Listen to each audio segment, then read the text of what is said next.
Cricket আমার জান, cricket আমার প্রাণ, আমরা বাংলাদেশী ক্রিকেট ভালোবাসি। তো সুপ্রিয় বাসী বিনোদন, সাউথ আফ্রিকার মাটিতে সাউথ আফ্রিকাকে তৃতীয় ম্যাচে হারিয়ে সিরিজ জয় করে নতুন এক ইতিহাস করলো বাংলাদেশ। হ্যাঁ দুষ্টামানি করে শুধু, আমি বুঝি না না তুমি যে দুষ্টামানি করো আমার সঙ্গে। আরে দৌড়া মুশারফ ভাই, দুষ্টাবানি না, সত্যি সত্যি আমরা তো জিততে গেছি। কি করছে রে? যা শুনেছো ঠিকই শুনেছো। হ্যাঁ যে এত আনন্দ লাগে কে রে, এত আনন্দ লাগছে কে রে?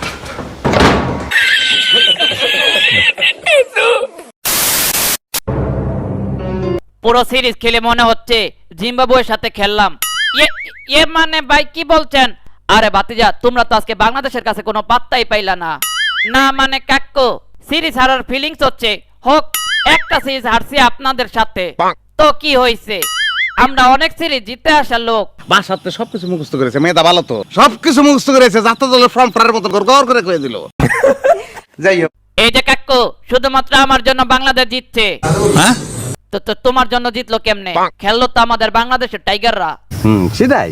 আরে বুঝেন না কেন? খেলার আগে আমি বলছিলাম আজকে যদি বাংলাদেশ না জিতে তাহলে আমি আজকে আর ভাতই খাবো না। বলিস কি? এটা কি বলো বাতিজা? তাইলে তো বাংলাদেশ জিতে গেছে, ভাত খাইছো তো? বল। আরে কাক্কু, আজকে বাংলাদেশ যেই খেলা দিছে খুশির ঠেলায় তো প্লেট সহ খেয়ে ফেলেছি।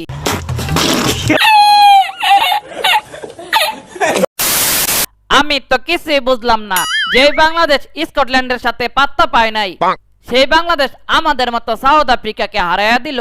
আরে বাতিজা, বাংলাদেশকে সেই আগের মতো পাও নাই। বাংলাদেশ এখন বহুত স্ট্রং টিম হইয়া গেছে, এখন যে কোনো দলকে হারানোর সামর্থ্য রাখে। ঠিক কিনা? জি ঠিক।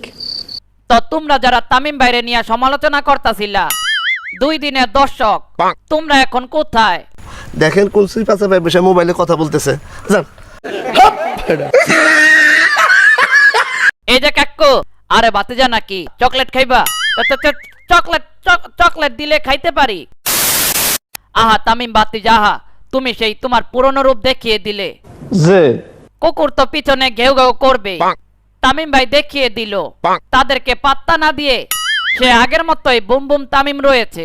এটা একটা জ্ঞানের কথা বলছে। তামিম ভাই আজকে যেমনে পিটাইলেন, বিশেষ করে রাবাদারে, আমার তো মনে হয় রাবাদার দাদার নাম ভুলে গেছে। মানে আমি দাদার নাম বলি নাই। তাহলে বলো তো বাতিজা, তোমার দাদার নাম কি? বললি হালাও। ম্যাচ শেষে এত কষ্ট করে মনে রাখলাম, তামিম ভাইয়ের পিটানোর কথা শুই না, এখনই বুঝলা গেছি। বলছিলাম আপনারা অতিথি আমাদের, তাই এই ম্যাচটা আপনাদেরকে জিততে দিয়েছি। এই কথাটা কে বললো? যে কাকু, ওরে ধর শালারে ধরে পিটা।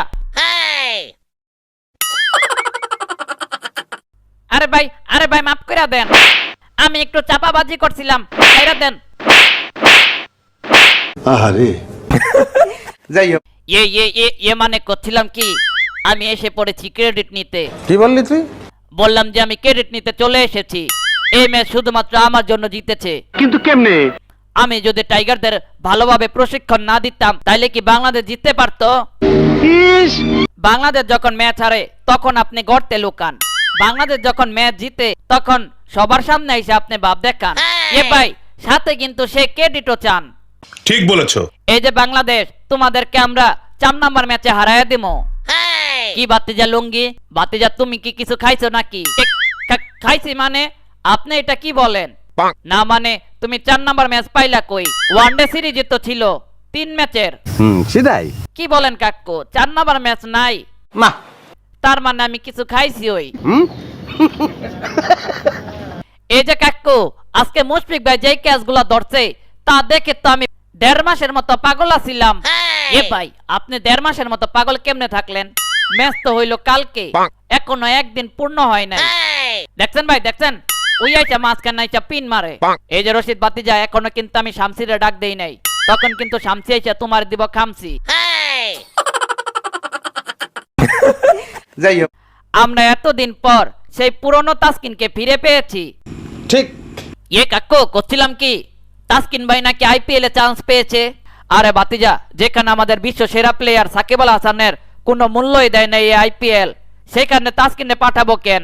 এইটা একটা জ্ঞানের কথা বলছে। ঠিক কইছেন কাকু, বাঙালি হিসাবে বাংলাদেশি প্লেয়ারদের কোনো দামই দেয় না। যেমন মুস্তাফিজরে কিনছে, সেইখানে কিন্তু তাকে নিয়ে কোনো দামাদামি হয় নাই, যেই দাম ছিল সেই দামই কিনে নিয়ে গেছে।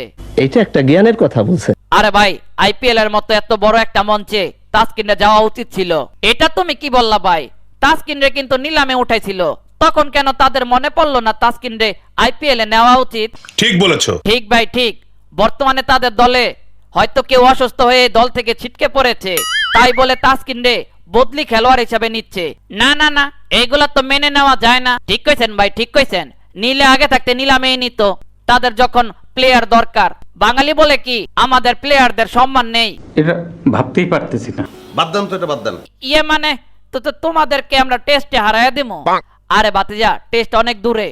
এখন আমরা কথা বলি থার্ড ওডিআই নিয়ে। থার্ড ওডিআই আপনাদের জিততে দিয়েছি দেখে জিতে গেছেন, শেষ কাহিনী। এই নিয়ে আর কথা বলার কি আছে? এই শালা, একদম থাপ্পড় দেবো কিন্তু। ইয়ে মানে কাকু, আমি কিছুতে মানতে পারতাছি না, কেমনে কি হইয়া গেল? আরে বাতিজারা, বলছিলাম না এটা আমাদের টাইগার টিম, যখন তখন যে কেউ তাদের ভয়ঙ্কর রূপে ফিরে আসতে পারে। যে বলেছেন। আর কাকু বললেন না আমি বদনা বিক্রি করে প্রশ্নপত্র কিনলাম। এই ম্যাচে শরীফুল আর মেহেদী হাসান মিরাজ ভালো খেলবে, কিন্তু প্রশ্নপত্রতে যেই যেই নাম ছিল সেইখান থেকে তো কোনোটাই কমন পড়লো না। আহারে, আরে বাতিজা, হয়তো তোমার ওইটা নকল প্রশ্ন। এই যে বাতিজা ইয়াসির, তুমি ইজি ক্যাচটা মিস করলা কেন? বিশ্বাস করেন কাকু, আমি আকাশের দিকে তাকাইছি, মনে হলো আমাদের আরেকটু শিখতে হবে, তাই ক্যাচটা ছেড়ে দিয়ে ফিল্ডিং এ দাঁড়িয়ে পড়েছি। এটা কেমন কথা? জানি না। আরে বাতিজা, যত যাই কও না কেন, তোমার একটু ফিট থাকতে হবে। তোমার এই শরীর নিয়ে শুধু ব্যাটিং করলেই চলবে না, ফিল্ডিং এও কিন্তু অবদান রাখতে হবে। সেটাই। তো বাবুর মা, কি অবস্থা তোমার? ম্যাচ তো আমাদের কাছে হেরে গেলা। ইয়ে মানে কাকু, বাবুর মা না, আমার নাম বাবু মা। আরে বাতিজা, যেটাই হোক, কথা হচ্ছে তোমরা তো খেলার আগে বলছিলা বাংলাদেশের সাথে আমরাই জিতবো, এখন তোমাদের এইরকম অবস্থা কেন? আর বললেন না সবই কপাল। আর ধর্মিয়া হইছে, ম্যাচ জিতলে কি সুন্দর লাফান, আর ম্যাচ হারলেই দুষ দেন কপাল। এইটা একটা জ্ঞানের কথা বলছে। তো সুপ্রিয়বাসী বিনোদন, বাংলাদেশকে অভিনন্দন অভিনন্দন অভিনন্দন। Thank you very much. তো সুপ্রিয়বাসী বিনোদন, এই ভিডিওটা আপনাদের বিনোদন দেওয়ার জন্য করা হয়েছিল, কেউ সিরিয়াস ভাবে নেবেন না। জি আচ্ছা। তো এই ভিডিওটা ভালো লেগে থাকলে অবশ্যই লাইক করুন, আর আপনি যদি এই চ্যানেলে নতুন হয়ে থাকেন তাহলে সাবস্ক্রাইব করে বেল আইকনে ক্লিক করতে ভুলবেন না। জি আচ্ছা। তো আজকের মতো এখানেই, দেখা হচ্ছে পরের ভিডিওতে। ক্রিকেট আমার